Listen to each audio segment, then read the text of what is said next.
నమస్తే. నేను విద్యా సరస్వతి. ఈరోజు మనం చదువుకుంటున్న టాపిక్ ఏంటి అంటే statistical investigation and collection of data. ఇక్కడ నేనేం చేయబోతున్నాను అంటే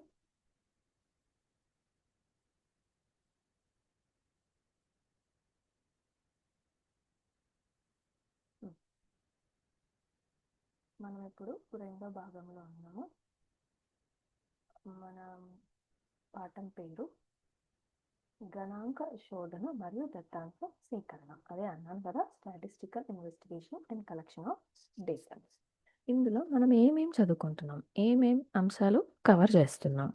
1 ధ్యేయాలు, 2 పరిచయం, దత్తాంశం అర్థం స్వభావం, దత్తాంశాలలో రకాలు, గణాంక శోధన అర్థం, రకాలు, దశలు, అందులో ప్లానింగ్, దత్తాంశ సేకరణ అంటే కలెక్షన్, దాని మీనింగ్, దాని ఇంపార్టెన్స్, దత్తాంశ మూలాలు, ప్రాథమిక ద్వితీయ దత్తాంశాల మధ్య గల తేడాలు, వాటి డిఫరెన్సెస్, ప్రాథమిక ద్వితీయ దత్తాంశాల ప్రయోజనాలు, పరిమితులు, ప్రాథమిక ద్వితీయ దత్తాంశ మధ్య ఎంపిక, ప్రాథమిక దత్తాంశాన్ని సేకరించే పద్ధతులు, షెడ్యూల్స్, వీటికి గల డిఫరెన్సెస్ చదువుకుంటాం. ప్రశ్నావళి లేదా షెడ్యూల్ని తయారు చేసే విధానం కూడా చూస్తాము.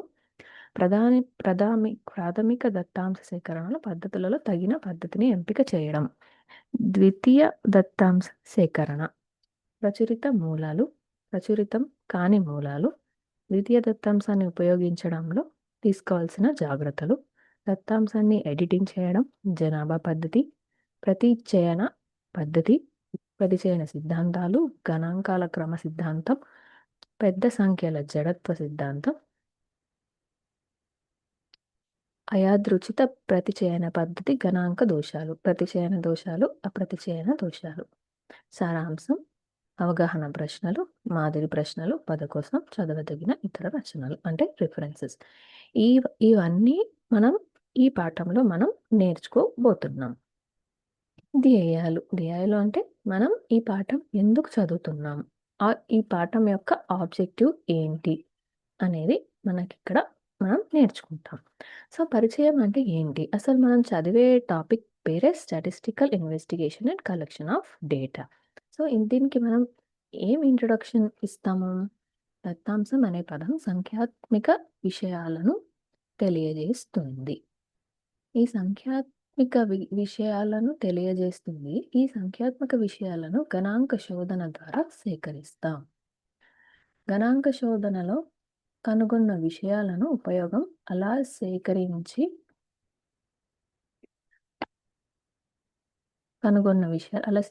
విశ్వసనీయం పైన ఆధారపడి ఉంటుంది. అంటే మనం స్టాటిస్టికల్ ఇన్వెస్టిగేషన్ ఎలా చేస్తాము? స్టాటిస్టికల్ ఇన్వెస్టిగేషన్ మనం ఎలా చేస్తాము అంటే ఇప్పుడు ఒక విషయంపై మనం పరిశోధన చేయాలి అని అనుకుంటున్నాం. పరిశోధన చేయాలి అని అనగానే పరిశోధన అయిపోదు. సో మనం ఏం చేయాలి అంటే దానికి సంబంధించిన డేటాని మనం కలెక్ట్ చేయాలి. కలెక్ట్ చేసి తర్వాత దాన్ని ఎనాలిసిస్ చేయాలి. ఆ ఎనాలిసిస్ పైన మనం ఏ టాపిక్ అయితే పరిశోధన చేయాలి అని అనుకుంటున్నామో మన ఆ అంశం పైన ఆధారపడి ఉంటుంది. ఎలాంటి డేటాని మనం సేకరించాలో దానిపై ఆధారపడి ఉంటుంది. సో ఖచ్చితమైన దత్తాంశాన్ని సేకరించడానికి గణాంక శోధకుడు దత్తాంశ సేకరణకు సరైన పద్ధతులను ఎంచుకోవాలి. మనం ఇంతకుముందు క్లాసులో కూడా నేర్చుకున్నాం. మనం ఏదైతే లక్ష్య సాధనగా పెట్టుకున్నామో మన లక్ష్యానికి తగ్గట్టుగా మనము డేటాను స్వీకరించాలి. దాన్ని బట్టి మనము విశ్లేషించాలి. మనం కలెక్ట్ చేసిన సేకరించిన డేటాను మనం విశ్లేషించి ఇంటర్ప్రిట్ చేయాలి, సమర్పించాలి. సో పరిచయం అనేది స్టాటిస్టికల్ ఇన్వెస్టిగేషన్ ఎలా చేస్తాము, ఇన్వెస్టిగేట్ చేసిన తర్వాత డేటా ఎలా కలెక్ట్ చేస్తాము అంటే మనకిక్కడ మన టాపిక్ పేరే గణాంక శోధన అండ్ దత్తాంశ సేకరణ, స్టాటిస్టికల్ ఇన్వెస్టిగేషన్ అండ్ దత్తాంశ సేకరణ. తర్వాత దత్తాంశం అర్థం స్వభావం. దత్తాంశం అంటే ఏంటి? అసలు సంఖ్యాత్మక విషయాల సముదాయం. అంటే న్యూమరికల్ ఫ్యాక్ట్స్ అండ్ ఫిగర్స్. అన్ని న్యూమరికల్ ఫ్యాక్ట్స్ అండ్ ఫిగర్స్ని కలిపి మనం ఏం పిలుస్తాం ఇక్కడ? దత్తాంశం అని పిలుస్తాం. ఈ న్యూమరికల్ వాల్యూస్ ఏవైతే ఉన్నాయో అమ్మబడిన యూనిట్లు కానీ, అంటే ఎన్ని సేల్స్ చేసామో, ప్రాఫిట్స్ ఎన్ని వచ్చాయి, సెన్సస్ డేటా, నేషనల్ ఇన్కమ్, ఇట్లాంటివన్నీ ఉండొచ్చు. అంటే జాతీయ ఆదాయాన్ని, నేషనల్ ఇన్కమ్ సంబంధించినవి ఉండొచ్చు. పూర్వ నిర్ధారిత లక్ష్యాలను సాధించడానికి కొన్ని విషయాలపై జరిపిన గణాంక దత్తాంశంగా పరిగణించడం జరుగుతుంది. లెవిన్ అనే శాస్త్రవేత్త ప్రకారం, అంటే లెవిన్ అనే ఒక శాస్త్రవేత్త ఏమని చెప్పాడు దీని గురించి అంటే, సంబంధిత పరిశీలన సేకరణను దత్తాంశం అనవచ్చు.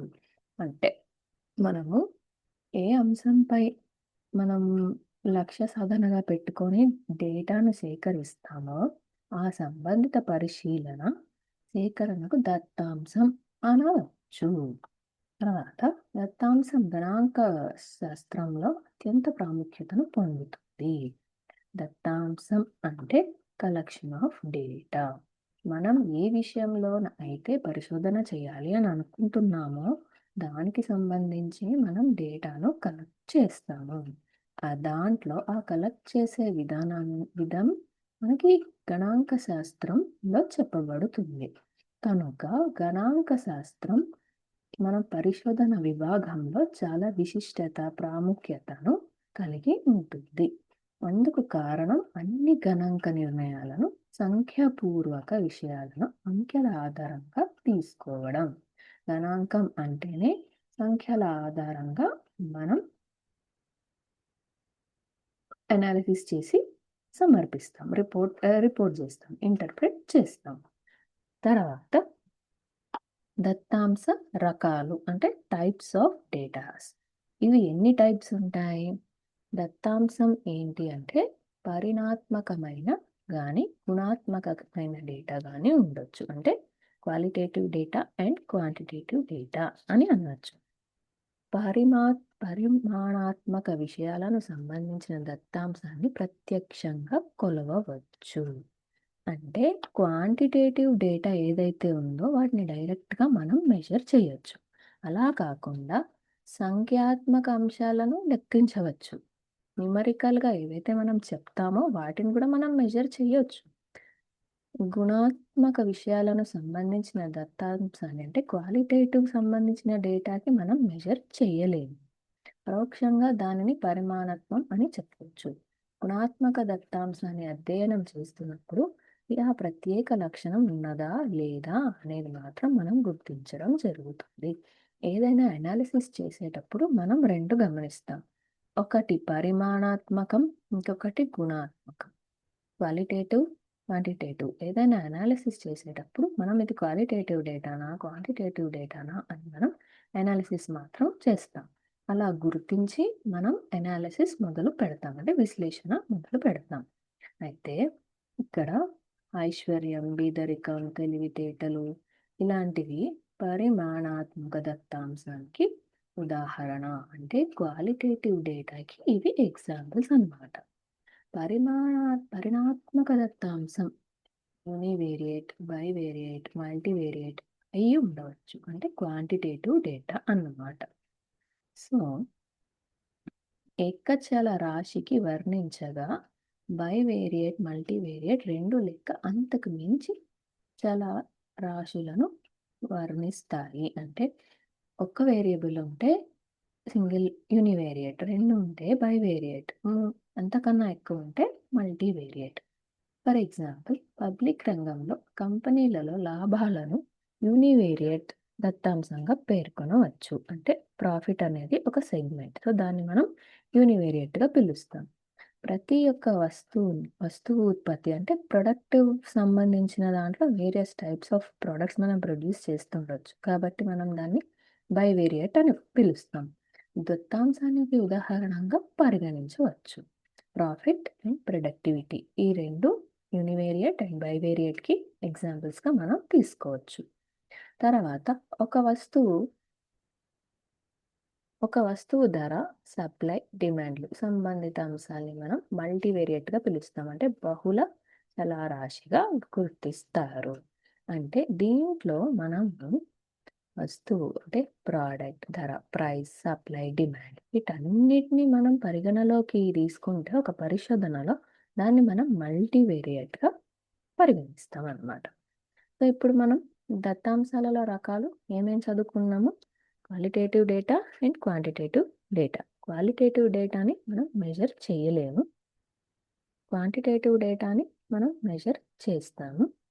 అయితే ఇక్కడ కొన్ని రిచ్, పూర్, ఇంటెలిజెన్స్ ఇవన్నీ మనకి ఈ పరిమాణాత్మక వేరియట్లో వస్తాయి. వేరేవి గుణాత్మకమైన దాంట్లో వస్తాయి. తర్వాత గుణాంక శోధనలో రకాలు.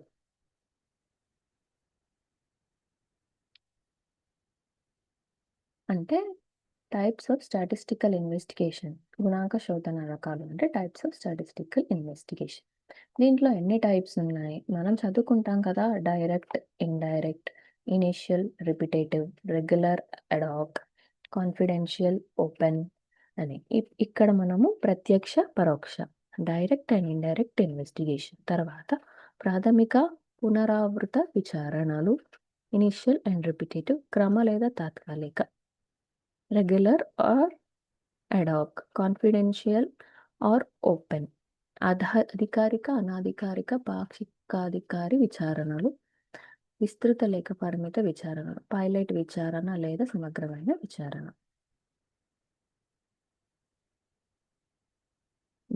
ఇందులో ప్రత్యక్ష లేదా పరోక్ష. ప్రత్యక్ష పరిశోధన అంటే డైరెక్ట్ ఇన్వెస్టిగేషన్. ఇప్పుడు ఏదైనా విచారణ మనం చేసేటప్పుడు ఎవరి దగ్గర అయితే ఆ సమాచారం ఉంటుందో వారి దగ్గరికి మనం నేరుగా వెళ్ళి ఆ సమాచారాన్ని సేకరించడం ప్రత్యక్ష లేక ప్రత్యక్ష విచారణ అని అంటాం.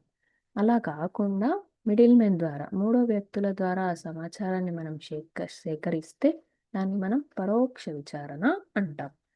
మీకు అర్థమైందని అనుకుంటున్నాను. ప్రత్యక్ష అంటే పేరులోనే ఉంది కదా, మనం ఏదైనా సమాచారాన్ని నేరుగా ఆ వ్యక్తి దగ్గరికి వెళ్ళి సమాచారాన్ని సేకరించడం ప్రత్యక్ష విచారణ అంటాము. అలా కాకుండా మూడో వ్యక్తి ద్వారా మనం సమాచారాన్ని సేకరిస్తే దాన్ని మనం ఏమని పిలుస్తాము? పరోక్ష సేకరణ అని పిలుస్తాము. తర్వాత ప్రాథమిక అండ్ పునరావృత విచారణలు అంటే ప్రైమరీ అండ్ రిపిటేటివ్. ఒక అంశంపై మొట్టమొదటిసారి నిర్వహించిన విచారణను ప్రాథమిక విచారణ అంటారు. అంటే ఏదైనా ఒక అంశంపై మనం ఫస్ట్ టైం ఇనీషియల్ స్టేజ్లో మనం ఇన్వెస్టిగేట్ చేస్తే, ఇంటి వరకు ఎప్పుడు మనం ఇనిషియేట్ చేయకుండా ఇప్పుడే మనం ఆ ప్రాథమిక చర్యను చేపడుతున్నాం. ఇనీషియల్ స్టేజ్లో ఇన్వెస్టిగేట్ స్టార్ట్ చేస్తున్నాం. దాన్ని మనం ప్రాథమిక చర్య అని పిలుస్తాం. మరి పునరావృత చర్య అంటే రిపిటేటివ్ ఇన్ నేచర్. ఒక ఇన్వెస్టిగేషన్ని, ఒక విచారణను మనం మళ్ళీ మళ్ళీ చేపడితే దాన్ని పునరావృత విచారణ అని పిలుస్తాము. తర్వాత క్రమ లేక తాత్కాలిక విచారణలు అంటే రెగ్యులర్ అండ్ అడాక్. అవిచ్ఛిన్నంగా కొనసాగుతుంది. అంటే కంటిన్యూస్గా నిర్దిష్ట కాలంలో నియమిత అంతరాలలో రెగ్యులర్ ఇంటర్వెల్స్లో మనకు ఆ విచారణ జరుపుకుంటాము. ఏదైనా టాపిక్కి మనము రెగ్యులర్ ఇంటర్వెల్స్లో మనకి ఏదైనా ఇన్వెస్టిగేషన్ అంటే విచారణ చేయాలి అని ఉంటే మనం రెగ్యులర్ ఇంటర్వెల్స్లో ఖచ్చితంగా విచారణ జరపాలి. ఫర్ ఎగ్జాంపుల్ ఆడిట్ ఉంది. కంపెనీస్కి ఆడిట్ ఎలా చేస్తాము? Quarterly, half yearly, yearly. Year wise ఇవి కంటిన్యూస్గా రెగ్యులర్ ఇంటర్వెల్స్లో ఆడిట్ అనేది జరుగుతుంది. అంటే they are auditing regularly in regular intervals. ఇక్కడ కూడా రెగ్యులర్ ఇంటర్వెల్స్లో ఈ క్రమ విచారణ అనేది జరుగుతుంది. ఆ రెగ్యులర్ ఇంటర్వెల్స్లో ఖచ్చితంగా విచారణ క్రమంగా జరిగేదాన్ని క్రమ విచారణ అంటారు. తాత్కాలిక అంటే ఉత్తర విచారణ నిర్దిష్ట కాలాల లక్ష్య సాధన కోసం జరుపుతారు. తాత్కాలికంగా అంటే రెగ్యులర్ ఇంటర్వెల్స్ అనేది ఉండదు, ఎప్పుడైనా విచారణలు జరుపుకోవచ్చు.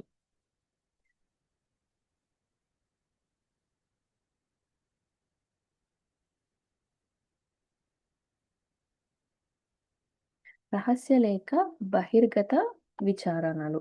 రహస్య అంటే సీక్రెసీ.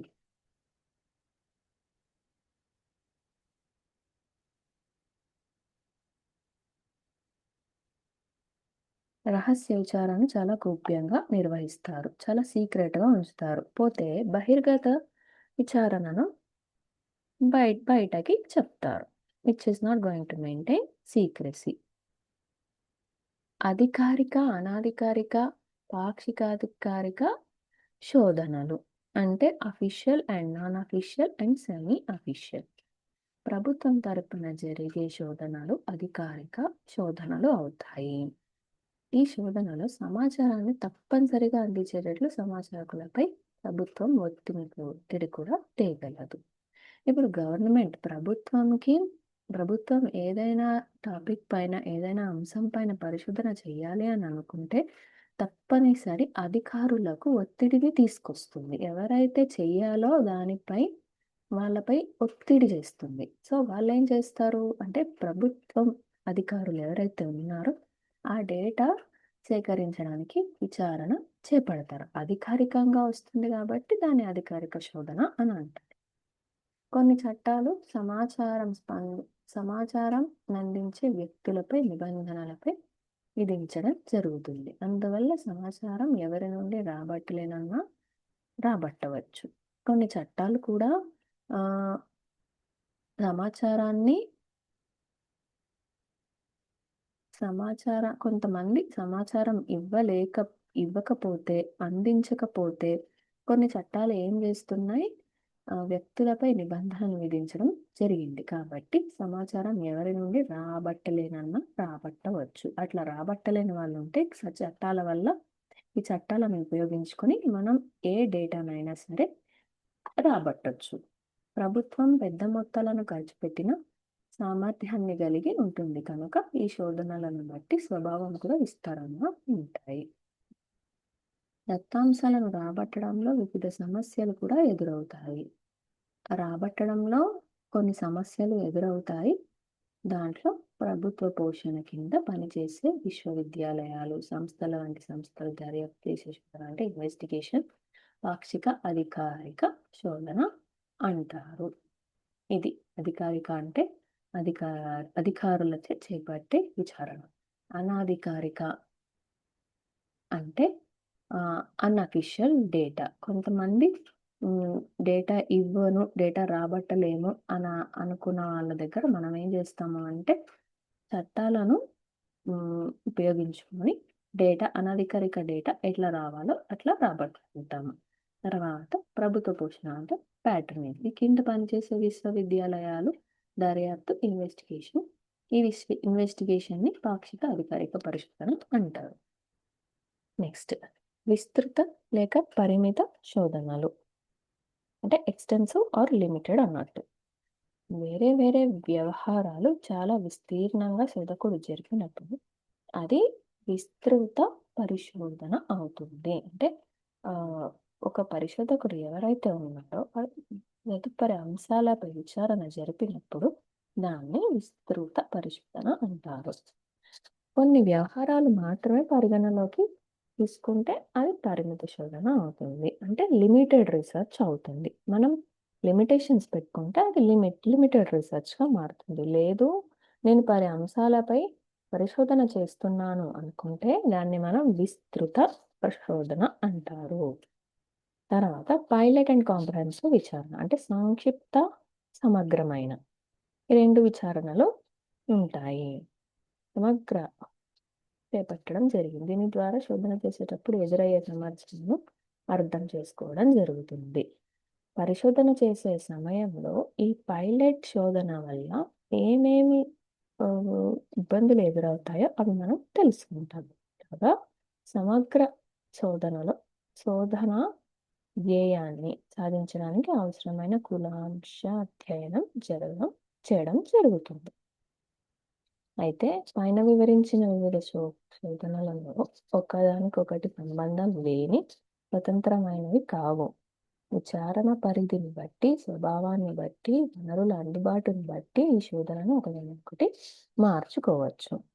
ఇవేంటి అంటే మనం చదివినవి ఇప్పుడు టైప్స్ ఆఫ్ స్టాటిస్టికల్ ఇన్వెస్టిగేషన్, అంటే వివిధ రకాలైన పరిశోధనలు మనం ఇప్పుడు చదువుకున్నాం. దీన్ని ఎవరైతే పరిశోధన చేస్తారో వాళ్ళ అవసరాన్ని బట్టి ఎక్కడ ఏది అవసరమైతే ఆ విచారణ పద్ధతిని వాడుకోవచ్చు, ఉపయోగించుకోవచ్చు. తర్వాత గణాంక శోధనలో దశలు. First planning. ఇందులో చక్కగా వ్యవస్థీకరించబడిన గణాంక శోధనలో కింది అంశాలు ఉంటాయి. అందులో మొదటిది ఏంటిది? గణాంక శోధనను ప్లానింగ్ చేయడం, అంటే ప్లానింగ్ ద స్టాటిస్టికల్ ఇన్వెస్టిగేషన్.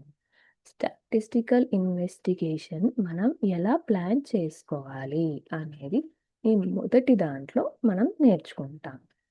తర్వాత దత్తాంశ సేకరణ, అంటే కలెక్షన్ ఆఫ్ డేటా. నెక్స్ట్ దత్తాంశాన్ని వ్యవస్థీకరించడం, అంటే కలెక్ట్ చేసిన డేటాని మనం ఎలా ఆర్గనైజ్ చేసుకోవాలి. సో ఇక్కడ ఆర్గనైజేషన్ ఆఫ్ డేటా. తర్వాత దత్తాంశ సమర్పణ, అంటే ప్రజెంటేషన్ ఆఫ్ డేటా. ఆర్గనైజ్ చేసి తర్వాత ప్రజెంట్ చేయాలి. సో దత్తాంశ సమర్పణ, ప్రజెంటేషన్ ఆఫ్ డేటా. దత్తాంశ విశ్లేషణ, అనాలిసిస్ ఆఫ్ డేటా. అనాలిసిస్ అయిపోయాక మనం ఏం చేస్తాము? రిపోర్టింగ్, ఇంటర్ప్రిటేటింగ్ చేస్తాం. దత్తాంశ వివరణ లేక వ్యాఖ్యానం. సో ఇందులో ప్లానింగ్లో ఏ ఏ దశలు ఉంటాయి? ప్లానింగ్ ద స్టాటిస్టికల్ ఇన్వెస్టిగేషన్, అంటే గణాంక శోధనను ప్లానింగ్ చేయడం. తర్వాత కలెక్షన్ ఆఫ్ డేటా, దత్తాంశ సేకరణ. తర్వాత దత్తాంశాన్ని వ్యవస్థీకరించడం, అంటే ఆర్గనైజేషన్ ఆఫ్ డేటా. దత్తాంశ సమర్పణ, అంటే ప్రజెంటేషన్ ఆఫ్ డేటా. ఏ దత్తాంశ విశ్లేషణ, ఎనాలిసిస్. దెన్ ఇంటర్ప్రిటేషన్, అంటే వివరణ లేక వ్యాఖ్యానం. ఒకదానికొకటి మనం స్టాటిస్టికల్ రీసెర్చ్లో ఈ ప్లానింగ్, ఈ స్టెప్స్ అనేవి చాలా కీలక పాత్రను పోషిస్తాయి. అందులో మొదటిది planning, collection, organizing, presentation, analysis and interpretation. తర్వాత నెక్స్ట్ ఏం చదువుకుందాం మనము?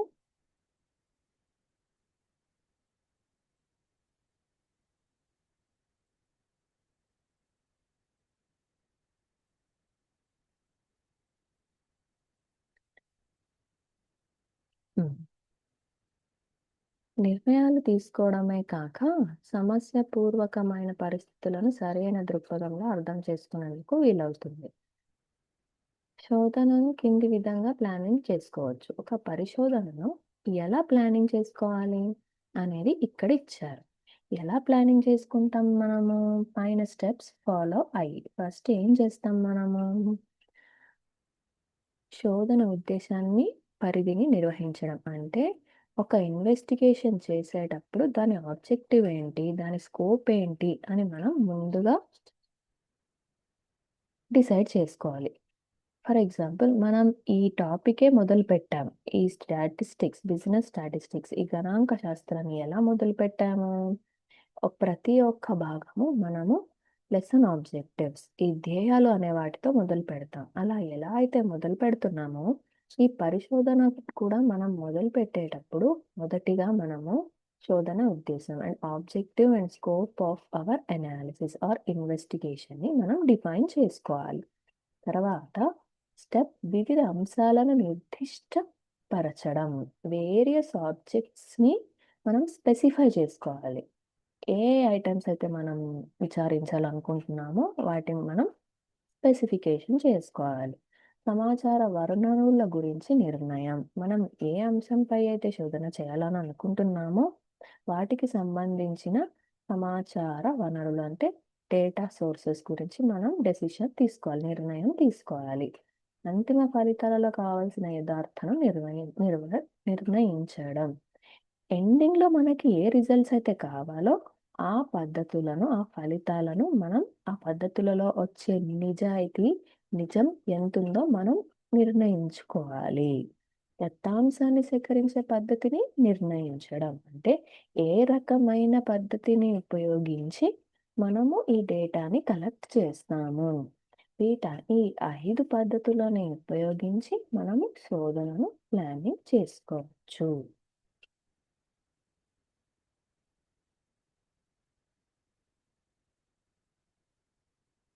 ఇందులో వివిధ పదాల ప్రత్యేక వివరణలు ఉన్నాయి. అంటే స్పెసిఫికేషన్ ఆఫ్ వేరియస్ టర్మ్స్. ఇదేంటి అంటే,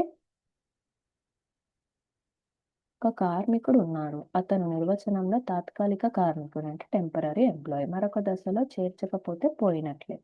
ఏకరూపత లోపించినట్లు ఈ విధమైన అసంబిత అంటే ఇన్కన్సిస్టివ్ అంటే శోధన ఉద్దేశం నెరవేరదు. అంటే ఒక శోధన చేసినప్పుడు నిర్ణయం పూర్తి అయిన తర్వాతనే ఆ శోధకుడి అతని అధ్యయనాన్ని సంబంధించిన వివిధ పదాలను గురించి వివరించాల్సిందిగా ఉంటుంది. అంటే ఏదైనా శోధన చేసినప్పుడు సంపూర్ణంగా స్పష్టంగా ఉండాలి. అలా జరగకపోతే ఇన్కన్సిస్టీ అనేది ఏర్పడుతుందన్నమాట. సో ఇక్కడ స్టాటిస్టికల్ యూనిట్స్ ముందుగా స్పష్టపరచాలి. మనం ఒక శోధన చేసేటప్పుడు వేటిని ఉపయోగిస్తున్నాం అనేది మనం ఇక్కడ మెన్షన్ చేసుకోవాలి. వివిధ చర్యలను ఏ ప్రమాణాలలో యూనిట్స్ చేయడం జరుగుతుందో లేక ప్రమాణాలను గణాంక ప్రమాణం అంటే స్టాటిస్టికల్ యూనిట్స్ అంటాం.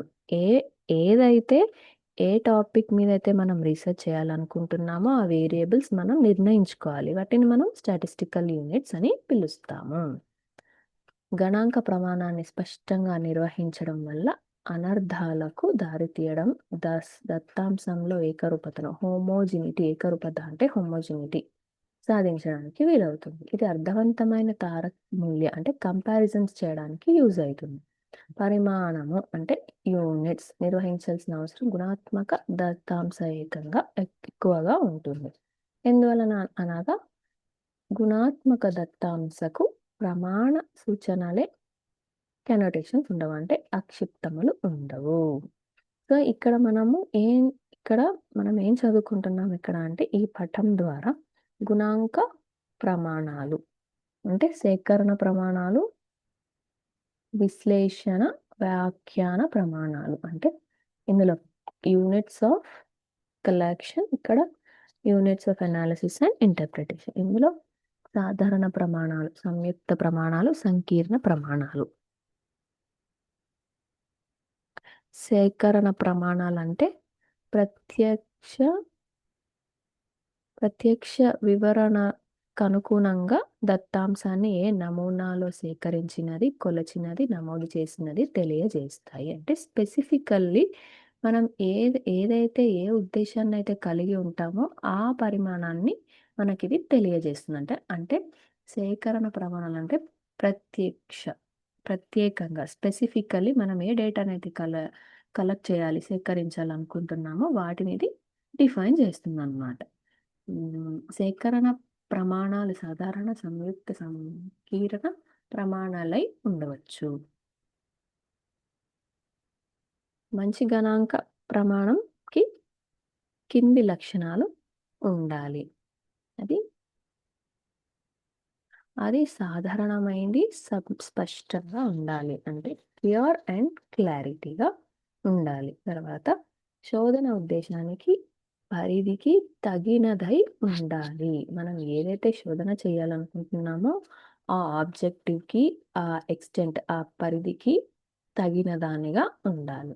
అది నిర్దిష్టంగా ఉండాలి. మనం చేసే శోధనలో అది ఉపయోగకరంగా ఉండాలి. గణాంక ప్రమాణం సాధించేందుకు వీలుగా ఉండాలి. మనకి డేటా ఈజీగా అనువుగా దొరికేటట్టుగా ఉండాలి. ఇంకా ఆ డేటా ఊహాపూరితమైన అంటే హైపోథెటికల్, అన్రియల్ ఉండరాదు. ఏదైతే రియల్ డేటా ఉంటుందో అదే మనం తీసుకోవాలి. అన్రియల్ది కన్సిడర్ చేయడంలో ఉండదు. నిలకడ కలిగిన ప్రమాణంతో కూడినదై ఉండాలి, అంటే స్టాండర్డ్గా ఉండాలి. హోమోజీనియస్గా ఉండాలి, అంటే సజాతీయమైనదిగా ఉండాలి. గణాంక ప్రమాణం స్వయంగా వివరణను కలిగి ఉండాలి. అంటే మనం ఏదైతే కలెక్ట్ చేస్తామో డేటాని దానికి సెల్ఫ్ ఎక్స్‌ప్లనేటరీగా ఉండాలి. అతని పనిని సులభతరం చేస్తాయి. సో, ఇవన్నీ మనం ఫాలో అయితే ఇన్వెస్టిగేషన్ ఎవరైతే చేస్తాడో అతని పనిని ఈజీగా చేసుకోవడానికి ఉంటుందన్నమాట.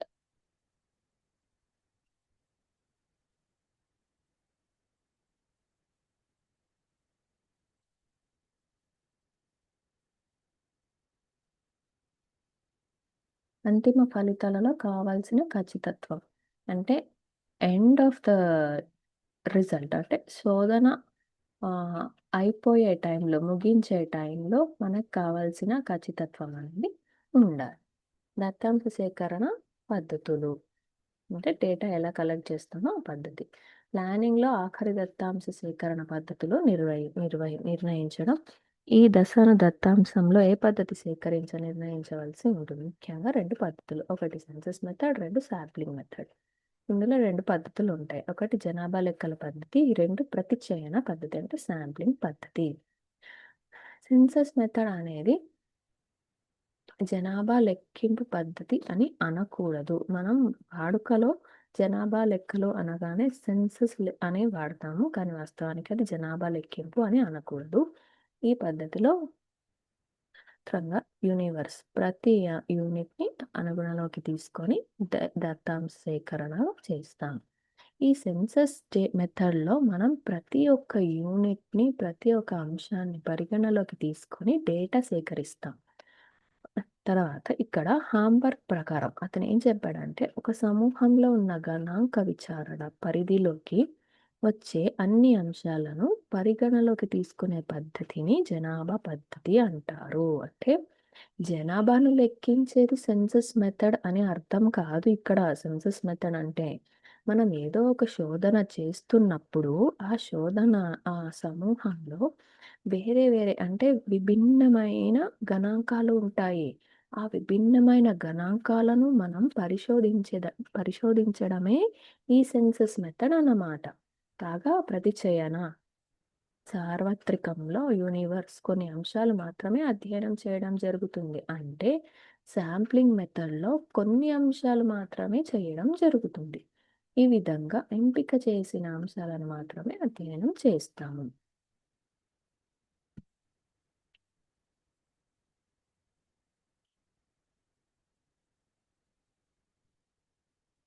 గణాంక శోధనలో జాగ్రత్తగా ప్లానింగ్ చేశాడు. తర్వాత శోధకుడు దాన్ని అమలు చేయవలసి ఉంటుంది. ఏవైతే స్టెప్స్ ఉంటాయో అవి శోధకుడు అమలులో పెట్టుకోవాలి. అవి ఏవి అంటే అవసరమైన పూర్వక ఏర్పాట్లు చేయడం. తర్వాత వివిధ నమూనాలు తయారు చేసుకోవడం. తర్వాత ఫీల్డ్ స్టాఫ్‌ని అపాయింట్ చేసుకోవడం. తర్వాత దత్తాంశాన్ని విధిదాయకం అంటే ప్రాసెసింగ్ చేసి విశ్లేషించడం. అంతిమ నివేదికను తయారు చేయడం. ఇవి వివిధ పద్ధతులు. తర్వాత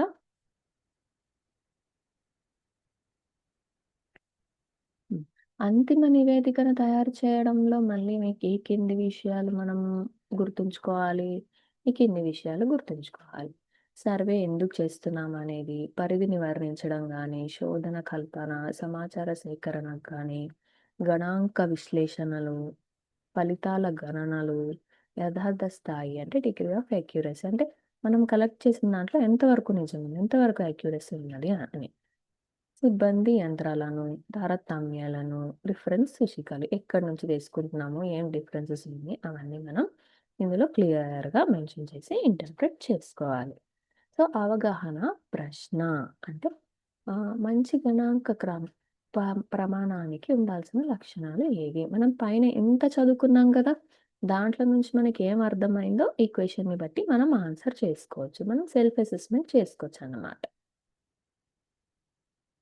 ఇక్కడ దత్తాంశ మూలాలు. గణాంక పరిశోధనకి దత్తాంశాన్ని ప్రాథమిక, ద్వితీయ మూలాలు నుండి సేకరించవచ్చు. అంటే ఇదేనండి primary sources and secondary sources నుంచి మనం డేటాని సేకరించొచ్చు. అంటే ఇక్కడ దత్తాంశ మూలాలంటే అర్థం ఏంటండి? డేటాని మనం ఎక్కడెక్కడి నుంచి కలెక్ట్ చేయొచ్చు అనేది. ఎన్ని విధాలుగా కలెక్ట్ చేయొచ్చు అనేది. అంటే ప్రాథమిక దత్తాంశం అంటే primary data sources, secondary data sources. వీటి మధ్య డిఫరెన్సెస్, తేడాలను మనం ఇప్పుడు గమనిద్దాం. అసలైన మూలం నుండి దత్తాంశాన్ని సేకరించడం జరుగుతుంది. ఇక్కడ అసలైన మూలం నుంచి మరొకరు సేకరించిన దత్తాంశాన్ని గుణాంక శోధనకు ఉపయోగించడం జరుగుతుంది.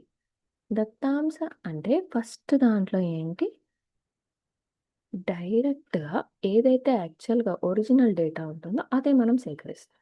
ద్వితీయ దత్తాంశం అంటే అసలైన మూలం నుండి మనకి దొరికిన దాంట్లో నుంచే ఇంకొకరు తీసుకెళ్తారు, దాన్ని మనం ద్వితీయ దత్తాంశం అంటాం.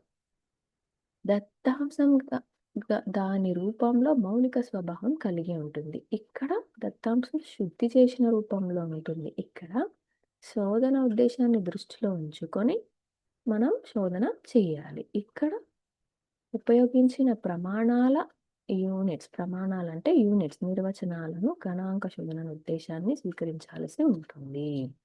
దత్తాంశ సేకరణ నిమిత్తమై కొత్త శోధన ప్లానింగ్ని తయారు చేయడమే కాకుండా అమలు జరపవలసి ఉంటుంది. ఇక్కడ ప్రాథమిక దత్తాంశం అంటేనే ఇది. మనము ప్లాన్ చేయడమే కాకుండా అమలు కూడా చేయాలి. ఇక్కడ ప్రాథమిక దత్తాంశంలో, ప్రైమరీ డేటాలో ఇక్కడ కొత్త శోధన ప్లాన్ తయారు చేయాల్సిన అవసరం లేదు. ఎందుకంటే ఆల్రెడీ చేసిన దాని నుంచి మనం తీసుకుంటాం కాబట్టి కొత్తది అవసరం లేదు. ఇక్కడ అవగాహన ప్రశ్న. ఇక్కడ మళ్ళీ ఎంత ఈజీగా ఉందో చూడండి. ప్రాథమిక దత్తాంశానికి ద్వితీయ దత్తాంశానికి మధ్య వ్యత్యాసాలను రాయండి. పైనే మనం చదువుకున్నాం. సో ఇక్కడ మనం దత్తాంశాలను ఈజీగా రాయొచ్చు. ప్రాథమిక ద్వితీయ దత్తాంశాల ప్రయోజనాలు, పరిమితులు అంటే వాటి యూజెస్ ఏంటి, వాటి లిమిటేషన్స్ ఏంటి, అడ్వాంటేజెస్ ఏంటి, వాటి లిమిటేషన్స్ ఏంటి చూద్దాం. ప్రాథమిక దత్తాంశ శోధనను లక్ష్యానికి, ఉద్దేశాలకు తగినట్లుగా సముచితంగా ఖచ్చితమైన నమ్మదగిన సమాచారాన్ని అందిస్తుంది. ద్వితీయ దత్తాంశాల లాగా ప్రాథమిక దత్తాంశం పుస్తకాల నుండి అంకెల నకలు రాసుకోవడం చేయదగిన దోషాలను, తప్పులను నివారిస్తుంది. అంటే మనం ఇక్కడ ఏదైతే డేటా ఉంటుందో ఇనీషియల్ సోర్సెస్ నుంచి కలెక్ట్ చేస్తే మనకి మిస్టేక్స్ అనేవి జరగడం తగ్గుతుంది. సేకరించడంలో